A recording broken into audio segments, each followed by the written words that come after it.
Today we've got a requested story from Jessie, and I've seen these bottles all over the place and I finally picked one up recently, so let's see what this story has for us on this episode of Antique Bottle Stories.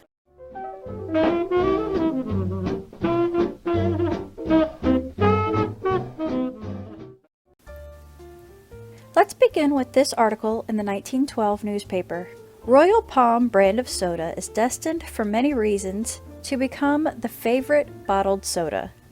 When the present management of the Miami Coca-Cola Bottling Company decided to adopt a name suitable for the high grade of sodas manufactured at this plant, he chose the Royal Palm, a name suggesting a leader of its kind and superior to others. It goes on to say that Royal Palm sodas are manufactured in 9 different flavors. It doesn't say which ones. It also mentions that every bottle returned to the plant is thoroughly washed and sanitized. It says the present owner of the plant is a Mr. Buckner, who's had it for about 9 months now. Okay, so from that article we were able to learn a few things. The soda was owned by Coca-Cola. Seemingly it was just a Florida brand, and it's in full swing by the time this article was published in 1912.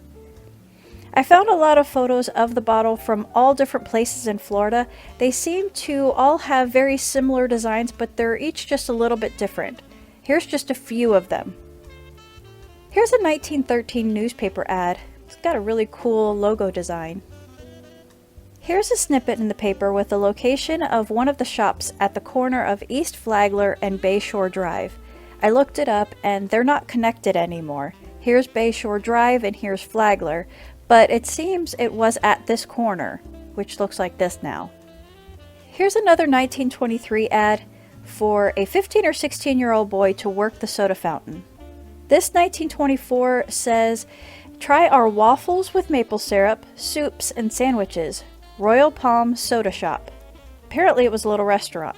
There's waffles, salads, meats, morning, noon, and night, it says. Soda and candies, and we make our own ice cream.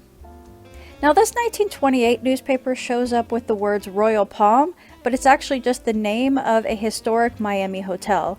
Now is this where the soda got its name? I don't know. Here's a 1929 photo of the Fort Myers plant. In 1930, this says the Orlando Coca-Cola plant that bottles Royal Palm ginger ale and other beverages. Here's 1941. This is an ad for the soda called Quickie, and they're announcing that they've added a few more franchises and the Royal Palm Beverage Company is now distributing the Quickie. On that same page it goes into a little bit more detail stating that a Frank Canova is the owner of Royal Palm Beverage Company.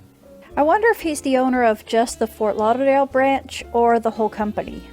Here's another little thing showing Royal Palm Beverages, producers of Quickie. This interesting ad in late 1941 shows Kruger beer is being distributed by Royal Palm Beverages. Here's 1942, a wanted ad looking for someone to take over an established route for delivery. This 1942 article talks about how the Hollywood location is moving to a bigger place. It does again mention Frank Canova as president along with some other officers of the company. Now this is interesting. They had to get tire permits in 1942? Well, we're heading into World War II, and this apparently had to be rationed along with many other supplies. In 1949, we have a Royal Palm Bowling League. In 1958, Royal Palm Beverages is still trucking along. You could purchase a case of 24 for 79 cents. There's a few flavors mentioned here: orange, grape, bubble up, and strawberry. From 1930 to 1960, Royal Palm Beverages was only mentioned in the papers in Florida only. Over the next decade, they were mentioned in the newspapers in several more states. In 1966, some thieves take some money from a truck delivering in Orlando.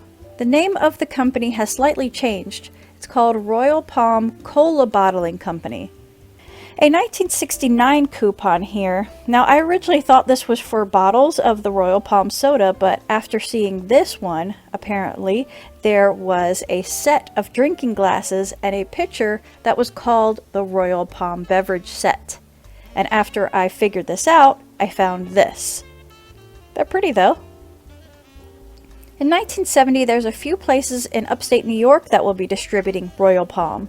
In 1975, here's a photo of a few teams of junior bowlers in Indiana. Royal Palm is one of the teams. And that's the end of the trail of newspapers for Royal Palm. I also tried to find some information on Frank Canova, and I did find some Franks running around in Florida with various professions, but I didn't find one that said that he was in the soda business. Maybe he wasn't in the soda business long enough to end up in any census record or any other records.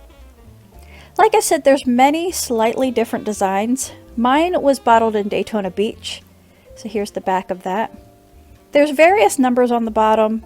One is 73, which could be the date, but this is a pretty heavy ACL bottle, and I feel that by the 70s, this would be a lighter version of this bottle.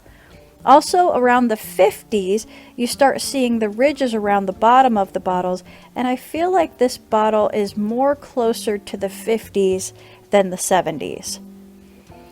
But that's all I've got for today, guys. I hope you guys have a wonderful day, and we'll see you on the next one. Thanks for watching.